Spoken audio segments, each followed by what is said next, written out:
he didn't want to talk. He just wanted to, just sit there and just watch me. He just stared at me for a while, and I thought it was just really weird. But he finally opened up, and you know what? Ever since then, my life has been changed. Going into my freshman year, I actually moved in with their family. They adopted me as one of their own, took care of me, and they still take care of me to this day. But that gets me to my name change. So my sophomore year of high school, my last name was Garrett. It was my brother's father's last name. He didn't treat me like his own children. And when I started thinking about it, I was thinking about it for a long time. And my grandparents raised me, and the Crawleys adopted me as their own. So I changed my last name to Crawley-Reid. Crawley is for the family that adopted me, and Reid is my grandparents' last name. So yes, I have two last names, and I couldn't be happier with the name that I carry and the name that my kids are going to carry. DCR is a very catchy little initials for me. It's really hard to write. It takes way too long. My signature's awful. I don't know how to write in cursive, so but it's something that I hold dear to my heart. And so now you see, now I'm in a family going my freshman year with a father and a mother that are there present all the time, with other kids that are grinding to be the best children that they can be, and they see me walk in, and you know what? I'm not asking for many things. All I'm asking is for food, for them to get me to school, and for them to get me from point A to point B to sports. That's all I asked for when I first met them, because that's all I ever thought I really wanted. Those are the things that I wanted. I needed food. We need food. We need to go to school, right? And for me, I needed to get energy off, so I needed to go to sports, to my practices. I had to. The times that I'm not in sports are the times where my parents just wanted to kick me out of the house, because I'm all day. I'm telling you, there's nothing that's stopping me after I get going. And I would just sit in the house and absolutely just all over the place, asking, let's do this, because I wanted to be on the move. So those are three big things that I needed, and I never really asked for things that I wanted. Until one day they sat me down and they were like, hey, I know that you don't ask for much, and you just do your thing. You kind of isolate. I was almost isolated a little bit. I just talked to Nate. Didn't really talk to anyone else in the house. But they started to realize, hey, he's bottled up. Let's get him something he wants. So then they're like, hey, you want something? And I'm like, sure, I guess. I don't really think I need it, but sure, I'll take it. And that's when it started to open up to me that compared to what they had, compared to what my grandparents and my mom had. And there are people that live in a life where they don't have much, and they only look at things that they need. They never look at things that they want, because they don't have the opportunity to get things that they want. And I know that Colin, being here with his family all week, great family, and I love his mom like a mom. I love his dad like a dad. His brother and sister, I give them a hard time all the time, but I love them like my own siblings. But Colin is now in Minnesota. How many miles away from here? 1,200 miles away from home. And he's starting to hit where his parents are, hey, we can't get you everything that you want, right? We can't get you everything that you want. We can get you things that you need, but the things that you want, you're going to have to get on your own. What's your mom been telling you to get? J-O-B. A J-O-B. He has to get a job. He's probably had jobs in the past, but he probably not had to work as many hours, because you know what? He was getting things that he wanted because his parents wanted to see him do good. They wanted to give him what he wanted, so he has a future for his kids of what they want. Colin, did you get everything you wanted as a child? No. I know his parents are great parents. I went to high school with him, actually. Me and him have had a long 5-6 years together. But I know him. He's worked his behind off to get to where he is now. You know what I mean? I would have laughed too in 7th grade. I'm not gonna But he worked really hard to get to where he is now. Really hard. I've never, besides probably 2 or 3 people that I know, no one has worked harder than him that I've seen. He works hard. He probably doesn't have the gifts and abilities on the football field that some say that I have, but he works hard, and that's why he's playing college football. DC, did you get everything that you wanted as a child? No, sir.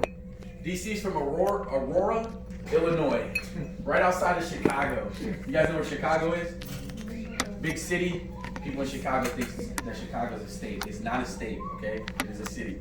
But he's right outside of Aurora. And he's also one of those other guys in that top 3 that I see work really hard.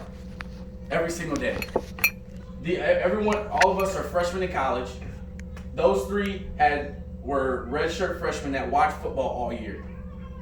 I played, I got on the field this year as a true freshman, but to watch them sit and watch us play, I don't know how hard it had to be to sit out and not play a single football game all year. But I've never, and I see this man every morning with a smile on his face, ready to work out, a smile on his face, ready to get some work done on the field.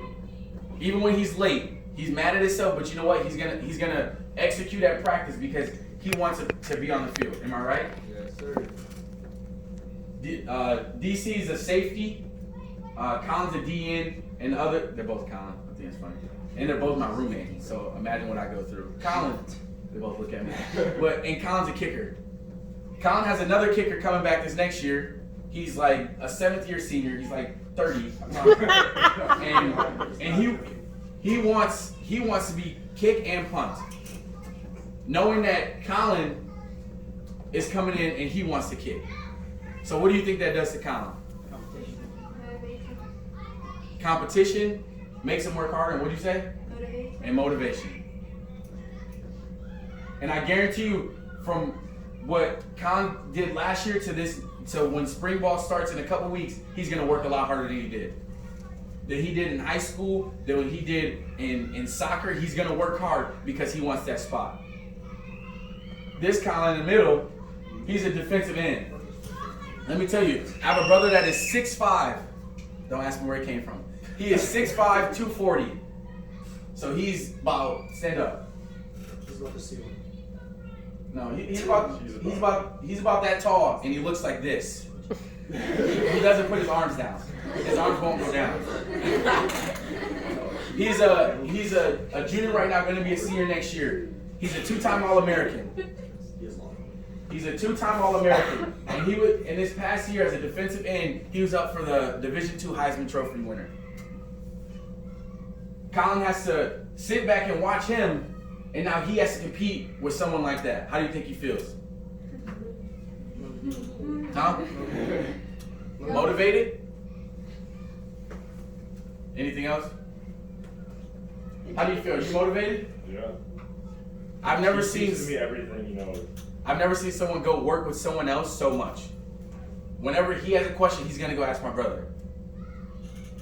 Whenever he does something wrong and he wants to fix it, he's gonna go ask my brother. I'm telling you, he works hard. He wants it. DC has one of the craziest coaches I've ever met in my life. Like, I'm telling you, he is a different person. He's about this tall and he is feisty. And he's sitting behind what, juniors, sophomores.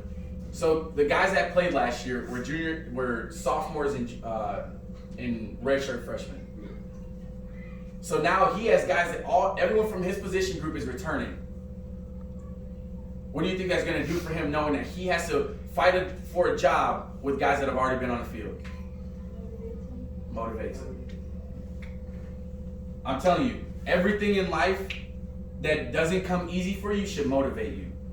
When you don't get an A on a test, that should motivate you. When you drop a pass out there when you guys are playing, it should motivate you. You want to catch the next one, right? When you don't do your homework and your teacher tells you, hey, I'm going to give you an extra day to do it, that should motivate you to go home and get it done.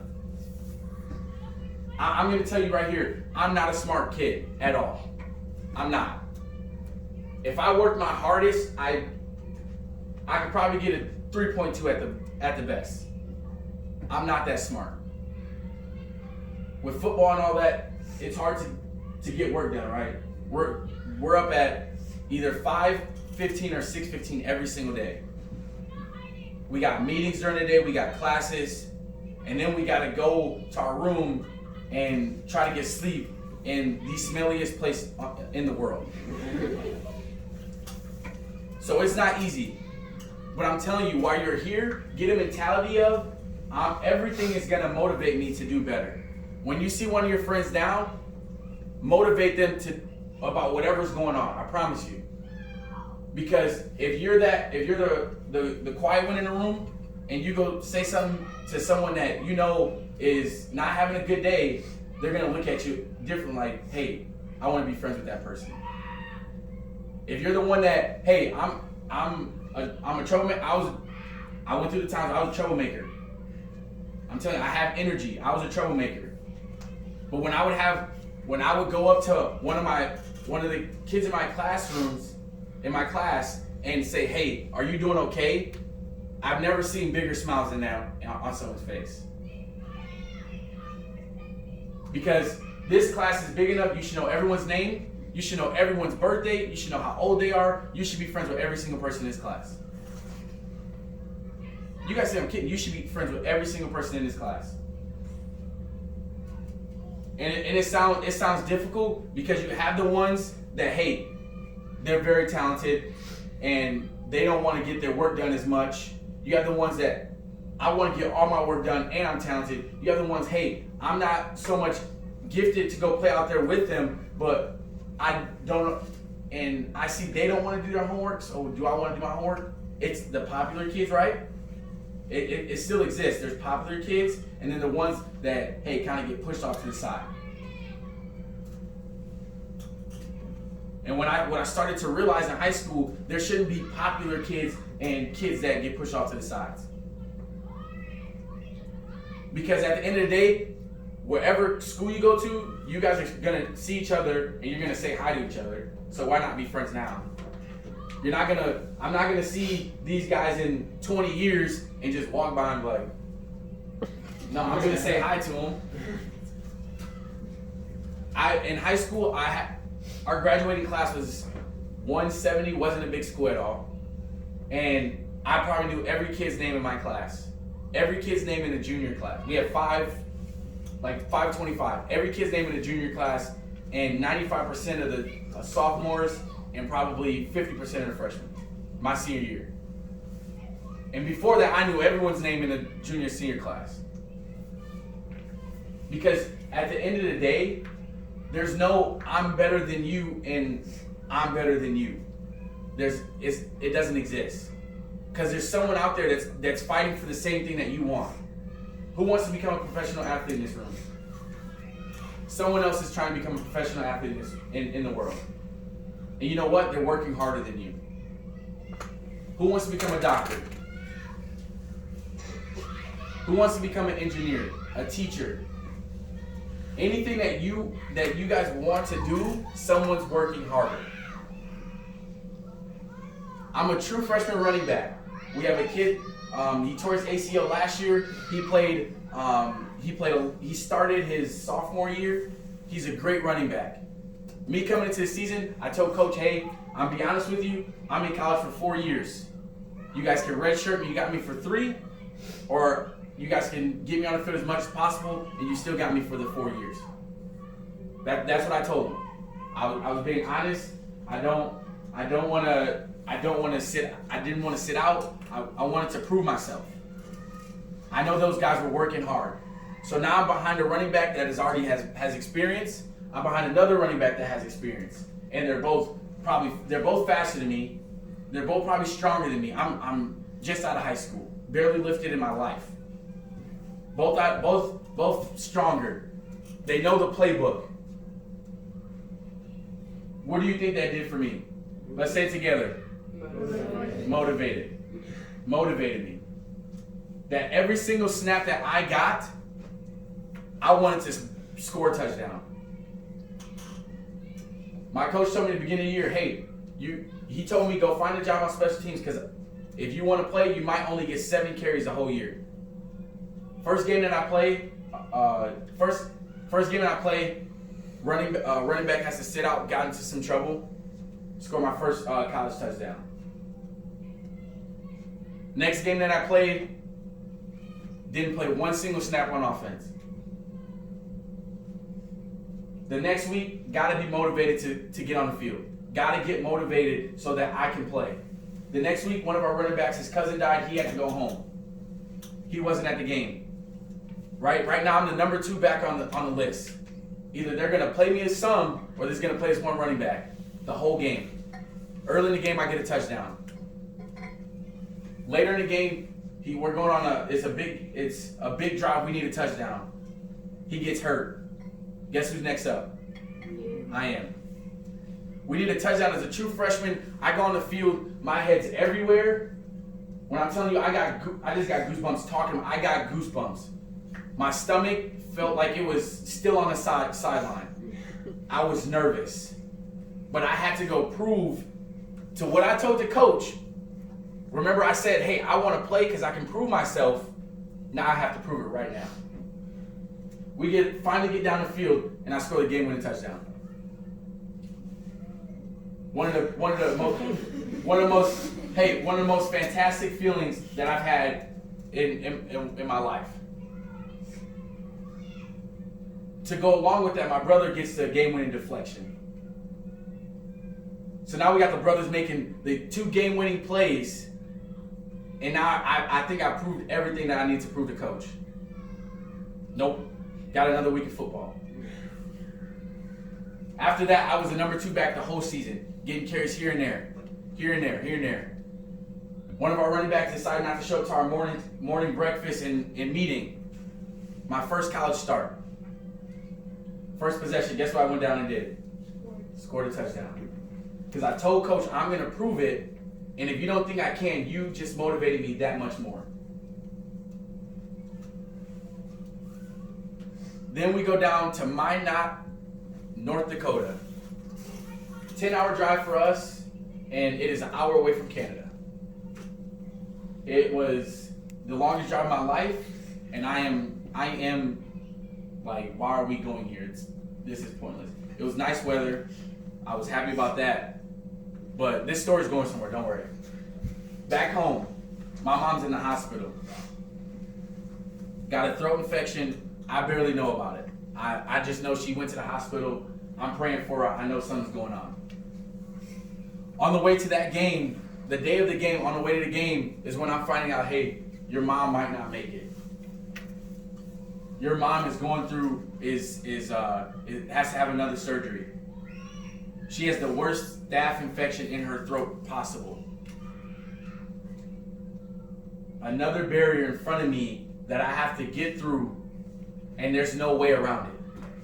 Because if I go around this barrier, this game's not going well. If I go around this barrier, she might not make it, and I took the easy way out.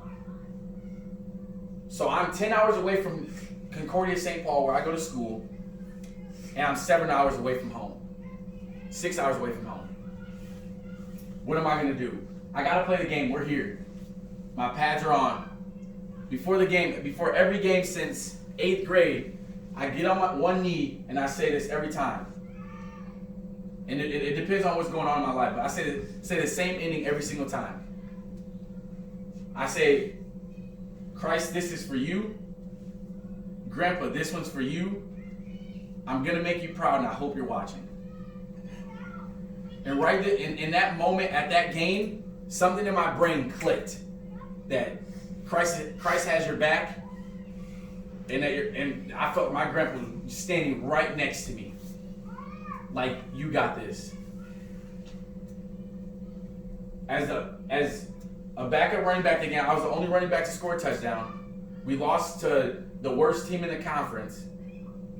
At halftime, me and my brother broke down. When I'm telling you, hey, have you ever seen a 6'5", 240 man cry? He was crying. I was crying. In tears. The whole halftime cannot stop the tears. Because everything in my mind about what's going on at home was affecting me all the way in Minot, North Dakota. We finished the game, lost the game. Now we have a 10-hour drive back to school. Everything going in my mind like, is she going to be okay? Is she going to be okay? Is she going to be okay? What was the only thing I can do? Pray. Finally get back to school, find out we can't leave till 9 o'clock, noon that on the day we got back. So now I'm in my room, can't get sleep. Finally get on the bus. We're taking the bus back, just so you know. It seats about this big. Taking the bus back. Only thing I could do on the bus was what? We finally get back. The moment we got back and we got to the hospital is the moment that she went into surgery.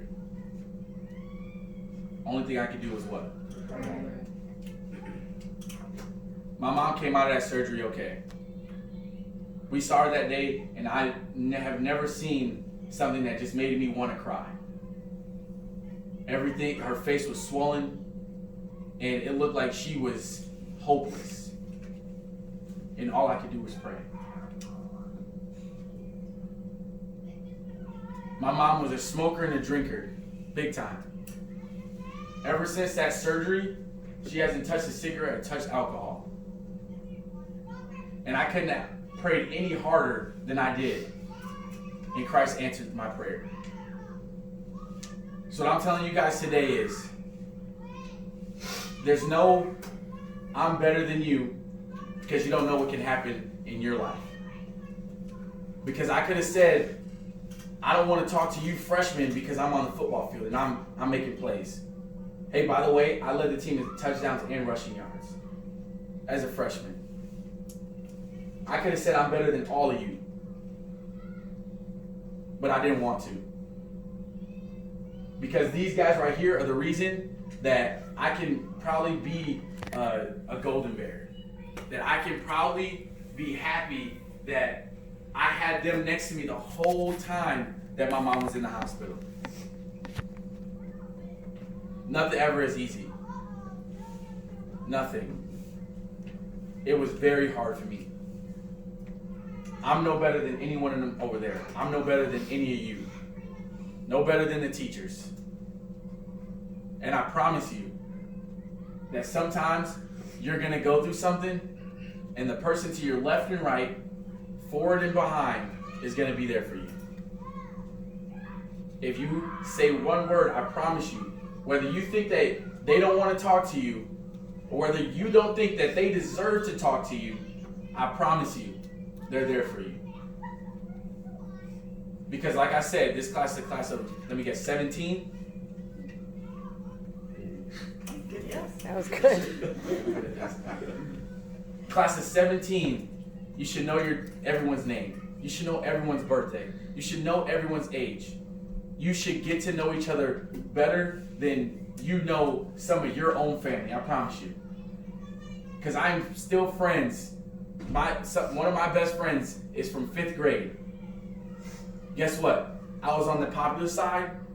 He was on the side where no one wanted to talk to him. And you know all those kids that were in the popular group with me, I don't talk to any of them. But him, I still do. Because we had a bond that was different than anyone else's. Because while all my friends in 5th grade wanted to go, hey, let's go sneak some alcohol from our parents' room, I was sitting at his house, we were playing video games. It was like the GameCube. I don't even think you guys know what that is. But I'm telling you, get to know each other. You guys are 7th grade. You're going to be here next year. And guess what? You're going to see the same faces, maybe a couple new ones. But you're together. And I promise you, when your teacher tells you to do your homework, it's because they want to see you do something good in life. Am I right? When your teacher says, hey, it's time to get ready, you're ready to come inside, you better come inside right away. Right away. Because there's something that you need to learn that is better than anything that is related to sports. If sports were taken away from me, I'd be sad, but you know what? What I'm doing right here is what I want to do in my life. I want to be a motivational speaker. I want to talk to kids all over the world, all over the United States, because you know why? Because there's someone in this room that is struggling more than you think, and they don't want to show it. Because they're nervous to show it, because they feel like that's going to make you look at them different. One of us is probably going through something. But you know what? We're on spring break. We don't want to bring it up. We don't want to talk about it. One of your teachers might be going through something. I'm telling you. They might be going through something. So when you walk in the door every morning, go to a teacher and say, how are you? You keep doing it, keep doing it, keep doing it. They're going to ask you, how are you? Tell them how you are actually doing. Because they care. Because I promise you, teachers do not get paid a lot. I want to go teach, and I promise you, I know I will not get paid a lot as a teacher. But I don't do it for myself. I'm going to do it for my students. Because you mean a lot more to the teachers than you actually think. When they discipline you, they're doing it because they care. When your parents discipline you, they're doing it because they care. Ask Colin. Him and his sister, brother, and him have been hearing it from me all week. Because I went through the same thing. When I actually had a structured home of a mom and a dad, I was so defiant, but it didn't click to me until like senior year that they're doing it because they care. I broke down in tears at midnight on a school night. Don't stay up that late. On a school night. And I'm telling you, in tears, because I realized that they actually care. Your teachers care. Your friends care. The ones in your class, there's kids, I'm telling you, there's kids in this classroom that look up to you. They want to be just like you. There's kids that look up to you, they want to be just like you. There are kids that look up to you, they want to be just like you. I promise. In this classroom, not even outside, in this classroom, there is someone that wants to be like you. And when you don't let them hang out with you, how do you think that makes them feel? That's why we came today. We wanted to hang out with you guys. We're on spring break. We could have been doing anything else. I could have been getting some sun at the beach. But I wanted to hang out with you guys. Because it's more than what you want. It's what you need, what others need. And when you're going through something, tell a friend, sit down and pray about it. Because God's always answering. My brother's celebration, didn't understand it at first, but his celebration is, hey, he says, call God. Call God. On the football field, he's standing to the quarterback because, hey, God's line is never, hey, it's always open. His line's always open. But in his brain, hey, God's line is never booked. I don't know, I'm blanking on the word. His line is never busy. Thank you. His line's never busy. It's always open. You can have everyone in the world praying at the same time. He's going to hear every single prayer.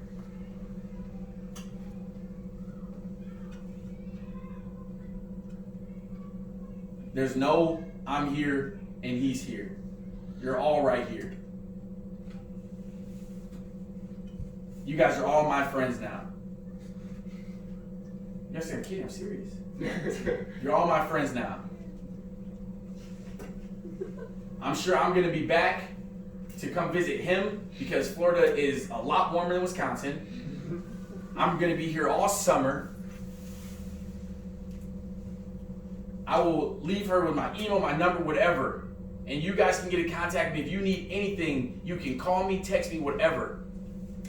Because I'm now friends with every single person in this room.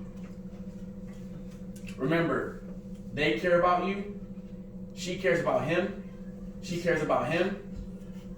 You two care about each other. Those three care about each other, and I care about all you guys, and I promise. Listen, I'm serious. Listen, if you have the mentality that you care about the person next to you, when you're going through something, that person that hey, you don't think that cares about you, they're gonna come say something to you, I promise. Because when you get to high school, it doesn't get easier. Did it get easier for you guys? When I got to college, it did not get easier. Did not get easier. And when you hit the real world, it won't get easier. So I'm not gonna bore you guys anymore. I want to thank you guys for letting me come here and talk to you guys. And I hope you guys take a couple things of what I said today and take them into the weekend and really put it into your everyday life. If I have to get her email, her number, whatever, and keep in contact with her to talk about this class, I will. But can you guys promise me that you're gonna take one extra step every single day to make someone that you don't talk to every day feel like they're welcomed in this class? Can you guys do that? Raise your hand if you're gonna do that for me. Take that one extra step every single day. You three, raise your hands too. You guys take that one extra step every single day, because I will. Keep your hands up. Keep your hands up. If you're gonna make it a priority to go ask someone every single day how they're doing. Actually, you know what? Write it in a notebook. Just write some prayer requests down. How you doing? If they're doing great, you say thank you God for that they're doing great. If they're having a hard time, they don't want to tell you, God, whatever they're going through, please help them. Those two things. You guys put your hands down. Those two things, I want you guys to make sure you do every single day. Every day. And I'm telling you, I'm not telling you life is going to be easy, but life is going to be fun. You're going to have a good time doing those things. When you're down, you're going to realize that there's a lot of people that care about you because you cared about them first. Thank you. Thank you. Yeah.